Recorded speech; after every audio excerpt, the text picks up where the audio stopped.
Birinci sunuşum, urmattуулар, мектептерге, жогорку окуу жайларга Раззаков таануу, лидер таануу сабактарын киргизүү. Макул болгон жерде кол чаап коесуздар. Мен сүйлөшүп отурдум, мен айтсам, гапыргай, барыңыз тез колго алабыз деди, мектептерге Раззаков таануу сабагын киргизүү. Керек болса республикалык масштабта, болбосо дагы мына ар бир аймактын өзүнүн лидерлери бар. Аларды ошол аймактын балдары билсин. Экинчи бири, мына өтө колдо перестерде, замирдагы ушул ойдо дайым жүрөт урматтуулар. Айыл өкмөттөн баштап аким, губернатор, министр, жогорку кызматка чейин таптаза иштеген, элди ойлогон, коррупцияга барбаган, чынчыл иштеген жетекчиге Ысқақ Раззаков атындагы орден чыгарылсын. Конференциялардын жыйынтыгы бир сунуштар менен болуп, анан ол резолюцияга кирсе, анан ол массалык каражаттарга берилсе, менимче жакшы болот. Үчүнчү бир сунушум, урматтуулар, студенттер үчүн Ысқақ Раззаков атындагы стипендия жана гранттарды киргизип койсо, эң сонун ең акыркысы, мына мен Раззаковду архивтерде иликтеп 10 жылча жүрдүм. Жана Ысқақ Раззаковдун жетекчилик принциптери жана методдору деп 24-тү түзүп чыктым. Жана анын сүрөтүнү чыгарып бияка чыктыбы жокпу билбейм. Мына ошону ар бир лейлектин баткенин жетекчилеринин кабинетиге илип коёюк дедим. 24 пункттан турган. Анын эң биринчиси мындай деп жазылган: административ жол менен эле эмес, квалификациялуу кесиптүүлүк менен башка, эл менен кеңешип башка, абалды жакшыртам десең, башкаруу аппаратынын сапатыны жакшырт дейт. Мына ушинтип 24, мен ошонун бир эмесин айтайын.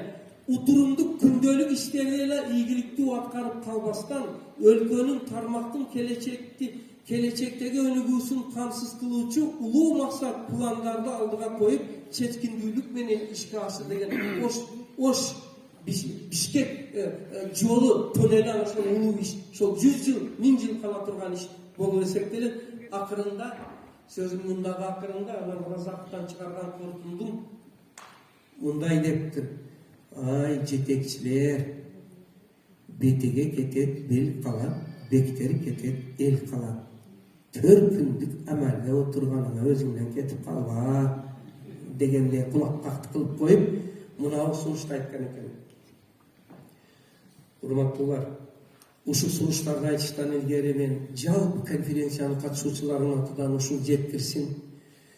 Биздин Ысқақ Раззаковдун кызыны Москвадан алдырып, үй берип, граждандык берип, камкоргондугу үчүн президентибизге, Камчыбек Ташиевке, анан ошолорго жанында жүрүп, түшүндүп, кам көргөн губернаторго, жалпы салым кошкондорго, Замир Осмонов бир рахмат айтып, кол чабуудан ушул кабарыңыз жетти.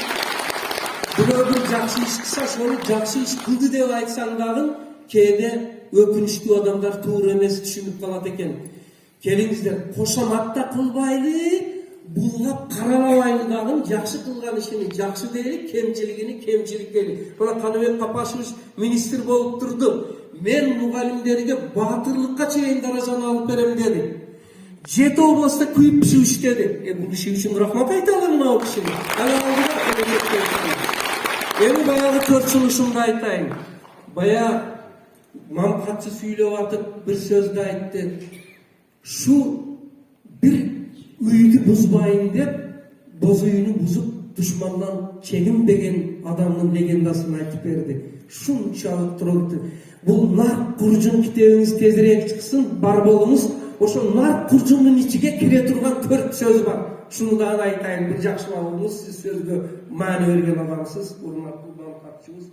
Мындай дейт: ар кандай деңгээлдеги жетекчинин 4 түрдүү жоопкерчилиги, 4 баскычтагы жоопкерчилиги бар дейт. Биринчи, өзүн жетектеген тармакта учурдагы жоопкерчилигин дейт.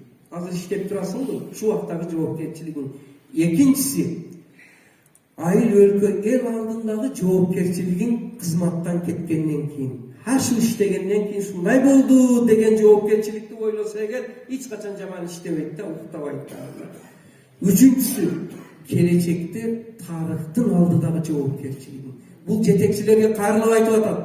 Тарыхтын алдыдагы жоопкерчилигиңди унутпа дейт. Эң акыркысы, төртүнчүсү, Кудай алдындагы жоопкерчиликти дайым эстеп жүр дейт. Муну мен жазып туруп чыгарып койгонмун, китебиме бергенмин. Ушул жоопкерчилик барыбыздан алыстабасын, Кудай колдосун, бар болуңуздар, рахмат сиздерге.